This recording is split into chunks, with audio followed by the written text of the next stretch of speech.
السلام عليكم ورحمة الله وبركاته. إن الحمد لله وكفى وسلام على عباده الذين اصطفى أما بعد.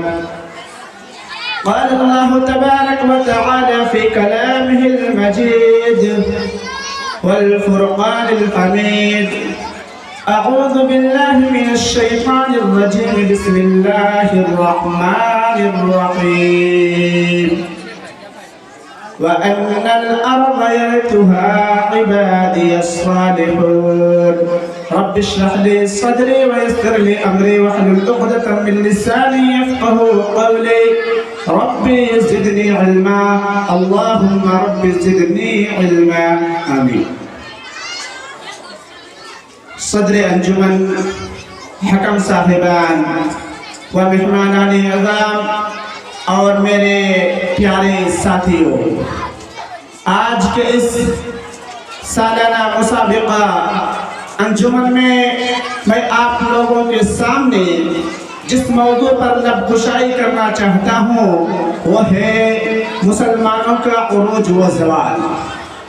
آپ ذرا اس زمانے کا تصور کریں جب ایک 40 سالہ انسان یعنی جناب محمد رسول اللہ صلی اللہ علیہ وسلم نے اسلام کی آواز کو بلند کی اور صرف 23 سال میں وہ آواز اتنی دور تک پہنچ گئی کہ تاریخ اس کی مثال دینے سے قاصر ہے۔ اور ابھی ایک صدی بھی نہ گزری تھی کہ ایک انقلاب رونما ہو گیا، جو غریب تھے وہ امیر ہو گئے، جو بیچارے چرواہے کہے جاتے تھے وہ مسلط و اقتدار پر متمکن ہو گئے، جنہیں دنیا والے ان پڑھ و جاہل کہا کرتے تھے ان کا سیلاب اتنی تیزی سے بڑھا کہ پوری دنیا پر ان کی تہذیب و تمدن کا ڈنکا بجنے لگا۔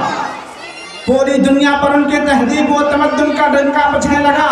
جو تعلیم و تہذیب میں پچھلے صفوں میں تھے وہ امام بن گئے اور انہوں نے ثابت کر دیا کہ قرآن کا یہ اعلان اپنی جگہ بالکل درست ہے کہ وَأَنَّ الْأَرْضَ يَرِثُهَا عِبَادِيَ الصَّالِحُونَ، کہ بلا شبہ ہمارے نیک بندے زمین کے وارث ہوں گے۔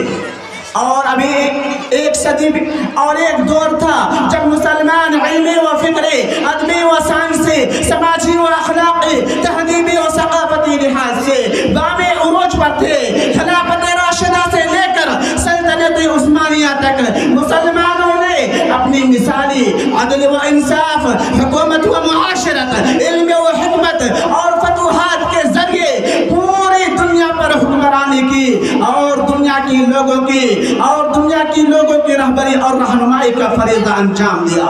بالخصوص جناب محمد رسول اللہ صلی اللہ علیہ وسلم اور خلفائے راشدین کا دور حکومت مسلمانوں کا عروج کا وہ سنہری دور تھا جس اس مبارک دور میں عدل و انصاف کا بول بالا اور قانون کی حکمرانی تھی۔ عدالتی نظام اس قدر صاف و شفاف اور منصفانہ تھا کہ امیر و غریب، مسلم و غیر مسلم اور حاکم و محکوم کے لیے امتیازی برتاؤ کا کوئی تصور نہ تھا۔ امن و امان کی صورتحال اطمینان بخش تھی اور مسلمان عروج، خوشحالی، ترقی اور مسلسل فتوحات کے پیچھے متعدد عوامل کا عمل داخل تھا۔ مسلمانوں کی فلاح و کامرانی اور عروج کا سب سے اہم اور بنیادی سبب قرآن و سنت کو مضبوطی سے عمل پیرا ہے، جیسا کہ اللہ تعالیٰ کا ارشاد ہے وَالَّذِينَ يُؤْمِنُونَ بِمَا أُنزِلَ إِلَيْكَ وَمَا أُنزِلَ مِن قَبْلِكَ وَبِالْآخِرَةِ هُمْ يُوقِنُونَ أُولَئِكَ عَلَى هُدًى مِّن رَّبِّهِمْ وَأُولَئِكَ هُمُ الْمُفْلِحُونَ، یعنی جو تمہاری طرف نازل کی گئی ہے اور جو تم سے پہلے نازل کی گئی تھی اس پر جو لوگ ایمان لاتے ہیں اور آخرت پر یقین رکھتے ہیں وہی لوگ اپنے رب کی طرف سے ہدایت پر ہیں اور وہی لوگ فلاح و کامران ہیں۔ جب تک مسلمانوں نے قرآن و سنت کو مضبوطی سے تھامے رکھا، اس پر عمل پیرا رہے، اپنی صفوں میں اتحاد و اتفاق کو برقرار رکھا، اختلاف و انتشار سے دور رہے، تو پوری دنیا پر مسلمانوں کی حکومت قائم رہے، پوری دنیا پر مسلمانوں کی حکومت قائم رہے، پوری دنیا پر مسلمان غالب رہے۔ لیکن میرے پیارے ساتھیوں، پھر رفتہ رفتہ مسلمان قرآن و سنت سے دور ہو کر بے عملی کا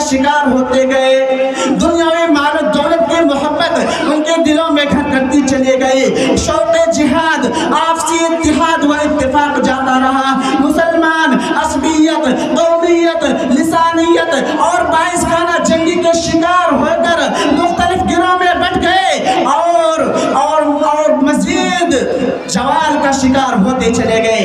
اگر ہم موجودہ مسلمانوں کے معاشی بدحالی، تنزلی اور زوال کا جائزہ لیں تو مختلف اسباب سامنے آتے ہیں، اور ان میں سب سے بڑا سبب قرآن و سنت کے احکام و تعلیمات سے دوری، اور یہ مسلمان کے زوال کی سب سے بڑی بنیادی سبب ہے، یا سب سے بڑی بنیادی سبب ہے۔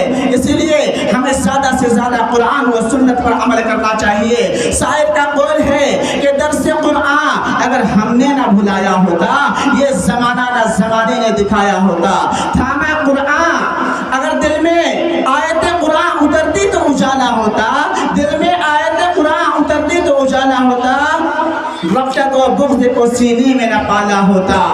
تھاما رب کے احکام کو اگر اپنے دل میں تھاما ہوتا تو یہ زمانہ نہ زمانے نے دکھایا ہوتا۔ تھاما قرآن تو ہوئے کیسر و کسرا نابود، تھاما قرآن تو ہوئے کیسر و کسرا نابود، اس سے منہ پھیر کے خطرے میں ہے امت کا وجود۔